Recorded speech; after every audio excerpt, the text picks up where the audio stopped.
Saudações, eu sou Ricardo Tchaikovsky e um inscrito fez uma pergunta muito interessante, né? Que ele queria saber se diamonds e jeans são a mesma coisa. Essa pergunta se deve porque, para quem não sabe, todo aquele que se inscrever na Sociedade Luciferiana de Estudos Esotéricos essa semana vai ganhar dois cursos gratuitamente como presente meu aí para vocês, que é um curso de demonolatria que já tá para sair, né? Era para sair na segunda-feira, mas eu tive alguns contratempos, então provavelmente na próxima segunda-feira já vai sair esse curso. E um curso com jeans, com magia persa, magia com os gênios árabes. Árabes é um modo de dizer, né, que os gênios eles não se restringem à cultura árabe ou à cultura islâmica ou aquela região, embora ali foram onde foram feitos os maiores estudos sobre essas entidades. E para eu responder essa pergunta, primeiro eu tenho que comentar rapidamente sobre os daimons, né? Como eu já citei em outros vídeos, os daimons eles não são a mesma família de entidades, né? Eles não pertencem todos ao mesmo tipo de ser, digamos assim. Para você entender isso, basta você ler com atenção as próprias chaves menores de Salomão, né? Lá, em alguns daimons, eles comentam as origens, né? Então, esse daimon pertenceu às hierarquias celestes, quer dizer, ele era um anjo, né? Esse daimon é o rei do leste, ou seja, ele é um elemental, né? Esse daimon é duque do inferno, Parará. Então ele é uma criatura de natureza infernal, né? Então assim, cada daimon é um estilo, é um tipo de entidade, pertence a uma família de entidades diferentes. E assim, para você entender melhor isso, vamos supor, vamos pegar a magia moderna como ela é praticada hoje. Um mago, ele pode ter sido iniciado na Quimbanda ou na Umbanda, então ele lida com Exus. Mas ele também tem interesse pelas entidades da Goécia. Então ele também estudou as entidades da Goécia. Esse mago, ele também tem interesse pela magia enoquiana. Então ele estudou a magia enoquiana. Em algum momento da vida dele lá, ele achou interessante os espíritos olímpicos. Então ele estudou os espíritos olímpicos. Mas no fim de semana, ele frequentou alguns cursos New Age, algumas pegadas assim, e do paganismo, do neopaganismo e tal, e gostou de Loki, gostou de Thor e tal. Aí no grimório pessoal dele, ele fez uma lista dessas entidades todas que ele trabalha, né? Então ele fez essa lista, né? Aí vamos supor que daqui a alguns séculos alguém ache esse grimório desse mago. Só que não saiba de toda essa história que ele tem, não sabe nada da vida do mago que escreveu aquele grimório, sabe apenas, só encontrou o grimório, sem maiores detalhes de quem escreveu aquele grimório. Então o cara vê lá, Thor, vê Exu Tranca-Ruas, né, vê é, é, Faleg, sei lá, vê todas as entidades, né? Vê Lelahel, que é um anjo, vê tudo aquelas entidades que estão catalogadas. Então o cara vai pensar que tudo faz parte da mesma família, mas não é. Então um grimório é isso. O grimório é um livro de anotações de um mago, né? Que reflete todo o trabalho mágico que aquele mago estava fazendo, né? Então, assim, é isso que são os grimórios, né? Então, eles não catalogam uma família de entidades. Eles descrevem todas as entidades que o mago que criou aquele grimório trabalhava na época, né? E isso que são as chaves menores de Salomão, né? Então, dito isso, eu não nego a possibilidade de alguns daimons realmente serem jeans, mas não são todos os daimons que são jeans. E por que que algumas tradições hoje em dia falam, né, que os daimons são jeans, até chamam os daimons de jeans, chamam os daimons de gênios e tal. Para entender isso, a gente tem que entender um pouco da história da magia. A Idade das Trevas, ela tem esse nome porque foi um momento onde o conhecimento ele foi muito perseguido na Europa, sobretudo na Europa. Então, assim, muita gente foca nas mortes que aconteceram na Inquisição e tal. Mas a gente tem que entender que o negócio foi muito mais amplo e muito mais complexo que isso. Porque, na verdade, o que era perseguido não eram simplesmente as pessoas, os praticantes de magia, mas eram perseguidas as culturas, as religiões que não se adequavam ao pensamento judaico-cristão, né?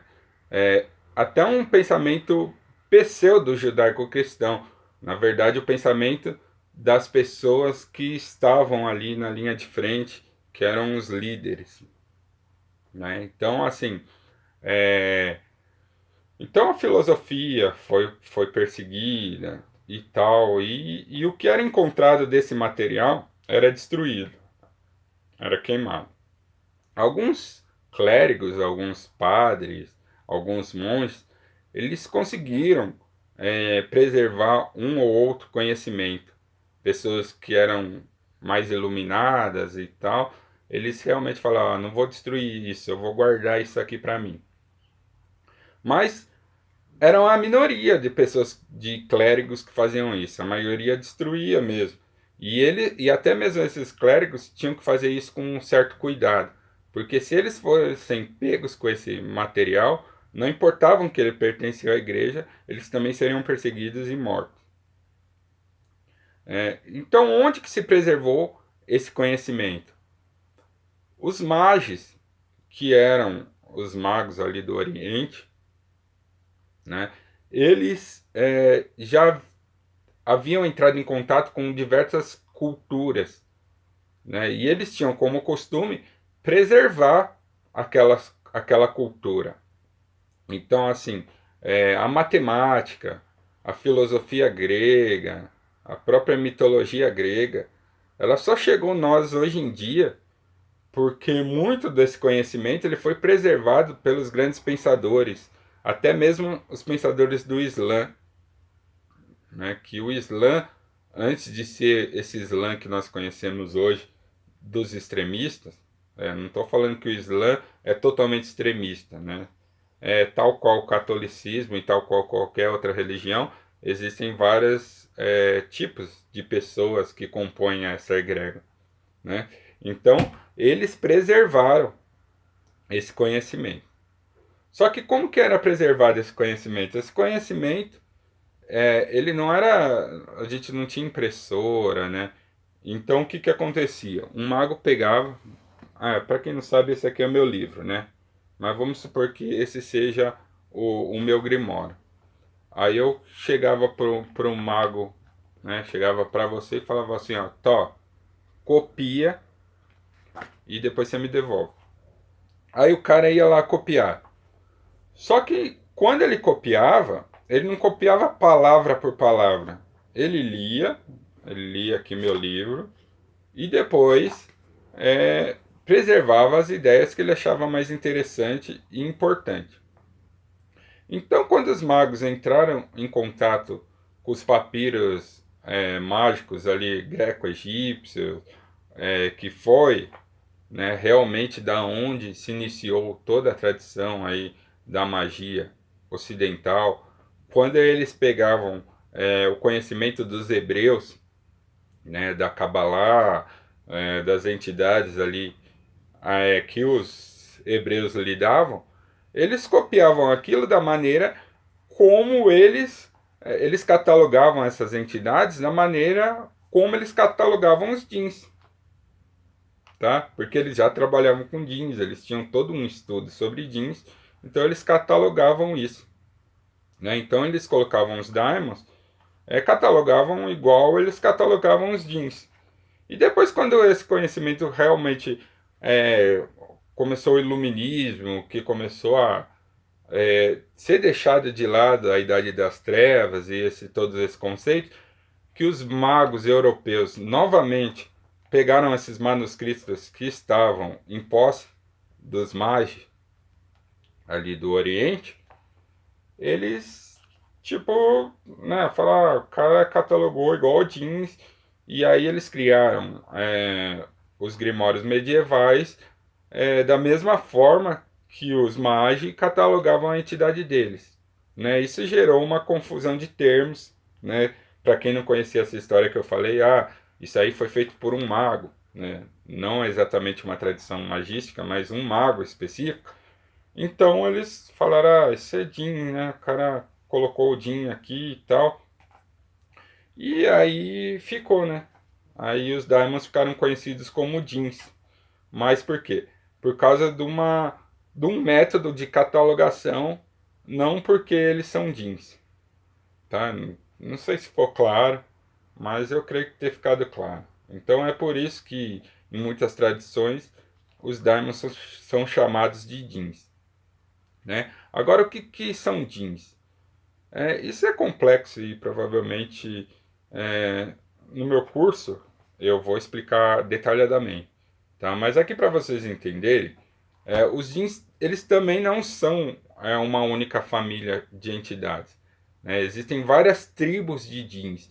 Então imagine aqui no nosso planeta Terra, nós temos é, uma infinidade de formas de vida, né? Então os jeans também são uma infinidade de formas de vida, né? Então nós temos os jeans celestiais, nós temos os jeans astrológicos que se ligam com as constelações, que se ligam com os planetas. Nós temos os jeans elementais, que são os jeans que se ligam com os elementos. Nós temos tribos, por exemplo, os filhos de Iblis, que são entidades agressivas, que são mais próximos do conceito, digamos, demoníaco, judaico-cristão. Nós temos jeans que são muito semelhantes aos humanos, né? São praticamente seres humanos que vibram em outro nível, né?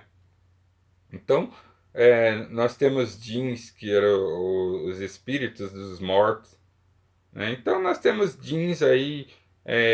Jeans é um termo genérico para se referir às entidades que os persas, não só os persas, mas digamos assim, tanto os pré-islâmicos quanto os islâmicos, depois os magos islâmicos, trabalhavam, né? Então, jeans seria um nome genérico para espíritos, digamos assim.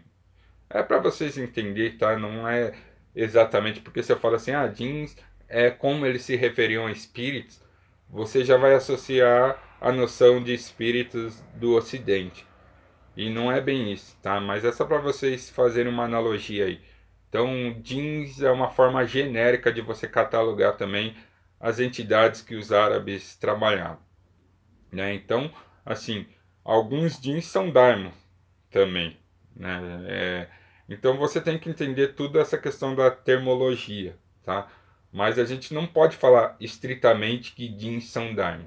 Alguns jeans são daimons e alguns daimons são jeans, mas você tem que entender o contexto da coisa para entender certamente, exatamente o que é o que, tá? Então eu espero ter ficado claro. Se você quiser saber mais sobre jeans e sobre daimons e sobre demonologia, e sobre magia persa, sobre luciferianismo e também sobre outras áreas do esoterismo, é,